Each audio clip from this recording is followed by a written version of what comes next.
इंसान वो मखलूक जिसे खुदा ने अक्ल दी मगर दिल के साथ भेजा, उसके हाथों में इख्तियार रखा मगर रास्ते पे इम्तिहान बिछा दिए।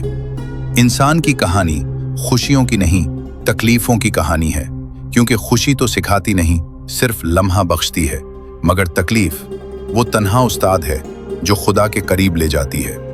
हर दर्द एक पैगाम है, हर शिकस्त एक सबक, और हर आंसू उस सफर का एक पड़ाव जिसका मकसद है खुद को पहचानना।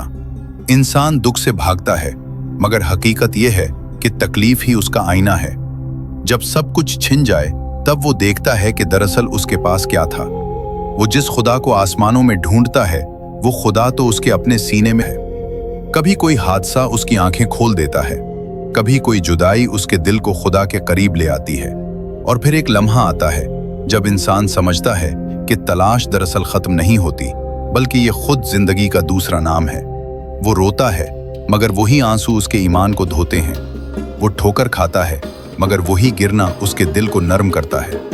इंसान की तकलीफ उसका जख्म नहीं, उसकी पहचान है, क्योंकि जिस दिल में दर्द नहीं उस दिल में खुदा नहीं। आखिरकार हर इंसान एक ही मंजिल तक पहुंचता है, सुकून। और सुकून उस वक्त आता है जब वो तलाश छोड़ देता है और तस्लीम इख्तियार कर लेता है। ये है इंसान की असल इबादत, तकलीफ में शुक्र और तलाश में खुदा को पाना।